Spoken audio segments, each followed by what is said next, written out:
First ever factory outlet Mukunda jewelleries KBHP Somajiguda Suchitra Hanamkonda Kothapet Chandanagar Khammam. నమస్తే అమ్మా. నమస్తే తల్లి.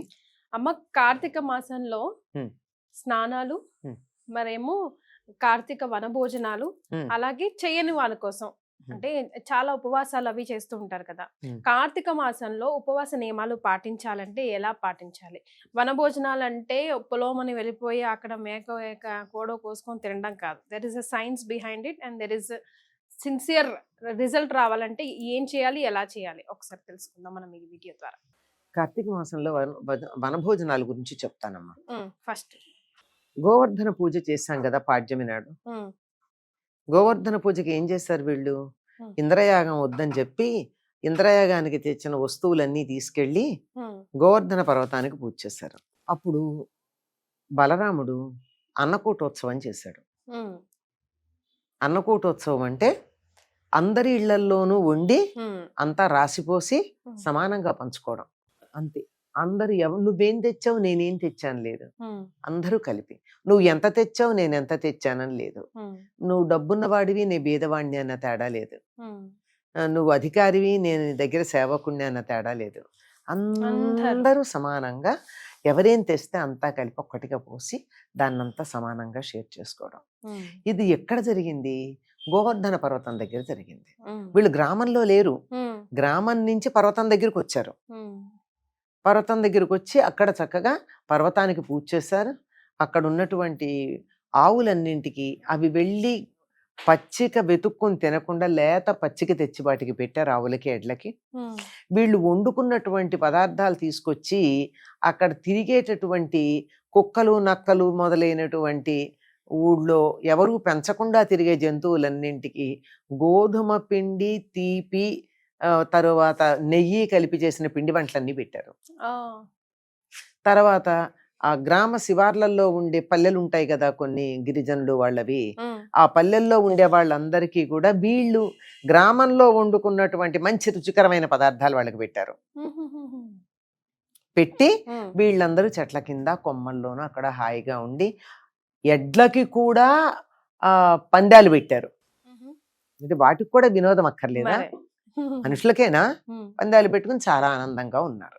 అక్కడ అన్నకూటోత్సవం చేశాడు బలరాముడు. అక్కడి నుంచి వచ్చింది. మరి అందుకే ఇప్పుడు కార్తీక మాసంలో ఏం చేయాలని చెప్పారు? కార్తీకంలో వనసమారాధన చేయాలన్నారు.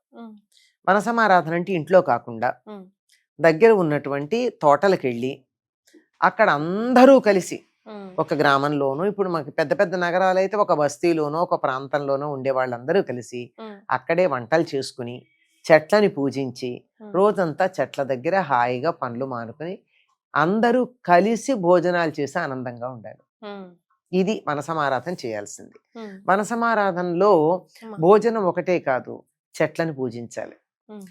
తప్పనిసరిగా వనసమారాధన నాడు చేయాల్సింది ఏమిటంటే ఉసిరి చెట్టుకు పూజ చేయాలి.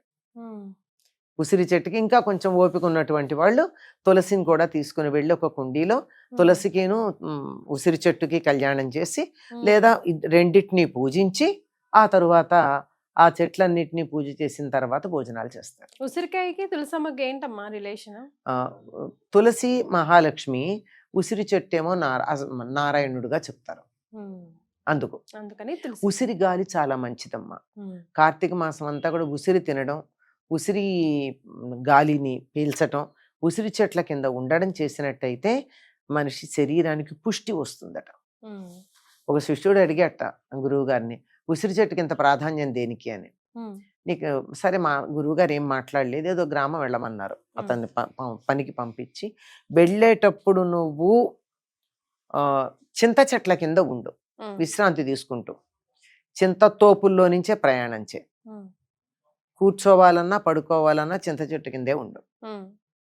వచ్చేటప్పుడు ఆ పని చేసుకుని వచ్చేటప్పుడు ఉసిరి చెట్ల కింద ఉండు. ఆ గ్రామానికి వెళ్ళేప్పటికి వీడు ఎండిపోయాట.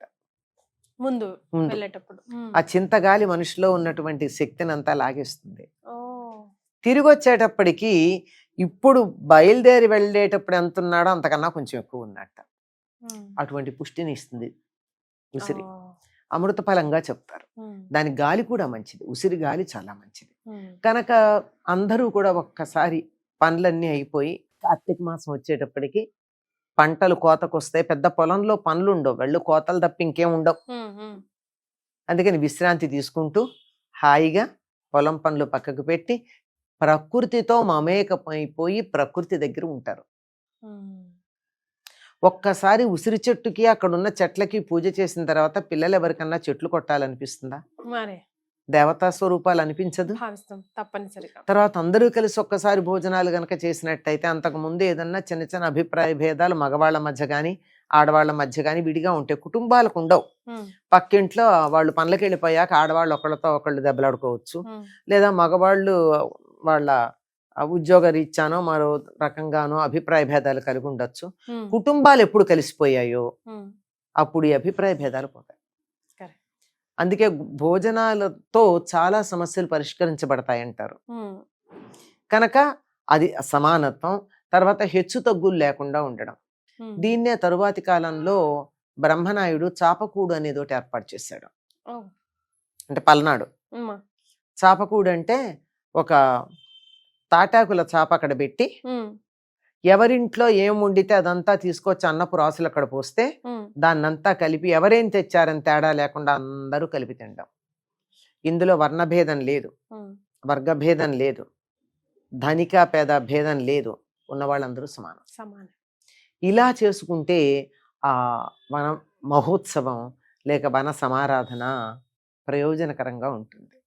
అట్లా కాకుండా ఒక వర్గం వాళ్ళే చేసి ఏ హోటల్కో ఆర్డర్ ఇచ్చి ఆ తెచ్చిన దాన్ని అలా పేకాడుకుంటూ కబుర్లు చెప్పుకుంటూ తంబోలాలు ఆడుకుంటూ భోజనాలు చేసి, ఇంకా నేను కొన్ని చెప్పను అటువంటివి కూడా అక్కడ అనుపానాలుగా పెట్టుకుని వచ్చేస్తే ప్రయోజనం సిద్ధించిందని చెప్పడం.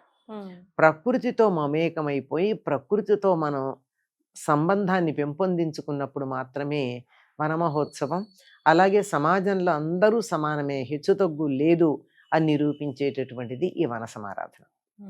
ఇది ఈ కార్తీక మాసంలో చెయ్యాలి. ఎందుకంటే చెట్లు పుట్టలు అన్నీ కూడా భగవత్ స్వరూపాలే. కార్తీక మాసంలో మనం రుద్రాభిషేకం చేస్తాం.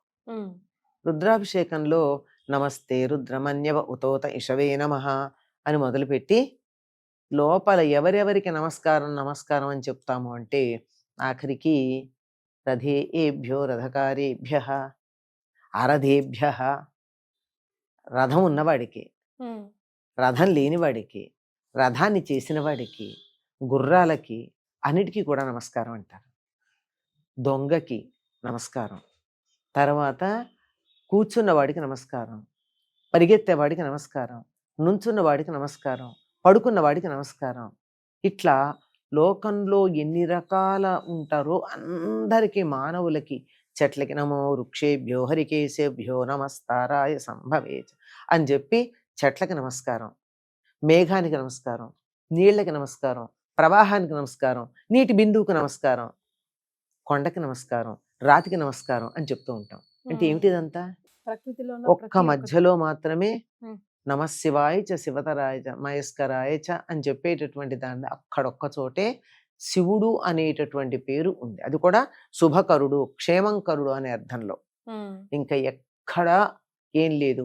మనం కన్ను విప్పి చూస్తే మనకి పరిసరాల్లో కనపడేవి ఏవైతే ఉన్నాయో వాటన్నింటినీ భగవత్ స్వరూపాలుగా భావించి నమస్కారం చెప్పటమే ఉంది ఈ రుద్రం అంతా. మరి అటువంటి రుద్రాన్ని అక్కడ పఠించిన తర్వాత ఇక్కడికి వచ్చి మన సమారాధన చేసుకున్నట్టయితే నమో వృక్షేభ్యో హరికేశేభ్యో, వృక్షాలకి, వాటికి ఏమిటి ఆకుపచ్చని జుట్టు కలిగినటువంటి చెట్లు అవే కదా అని చెప్పుకుంటూ వాటన్నింటికి కూడా ప్రకృతిలో ఉన్న సమస్తానికి నమస్కారం చెప్పేటటువంటిది నమ్మకమమ్మ. అటువంటి నమ్మకాన్ని ప్రాక్టికల్గా చూడడానికి మన సమారాధన మనకి సహకరిస్తుంది. అంటే రథకారుడు, రథం లేనివాడు అంటే కారులో వచ్చినవాడు, కారు నడిపిన డ్రైవరు, కారులో కూర్చున్నవాడు, నడిచి వచ్చినవాడు అందరూ సమానమే. ఇంత సమానత్వం గురించి మన సమాజం చెప్తూ ఉంటే, మన సంప్రదాయం చెప్తూ ఉంటే, మన దేవతా స్థుతులు చెప్తూ ఉంటే మనం దాని నుంచి దూరంగా ఎందుకు వెళ్ళిపోయామో నాకు ఎప్పటికీ అర్థం కాదు. కల్చర్ అమ్మా, ఫాస్ట్ కల్చర్ కల్చర్ అనలేని దీన్ని అడాప్ట్ చేసుకున్న కల్చర్. నాగరికత అంటామేమో, నగర జీవనానికి సంబంధించింది అంతే. అమ్మ, మరి కార్తీక స్నానాల గురించి మనం తర్వాత భాగంలో తెలియజేద్దాం. ధన్యవాదాలు. నమస్తే అమ్మా.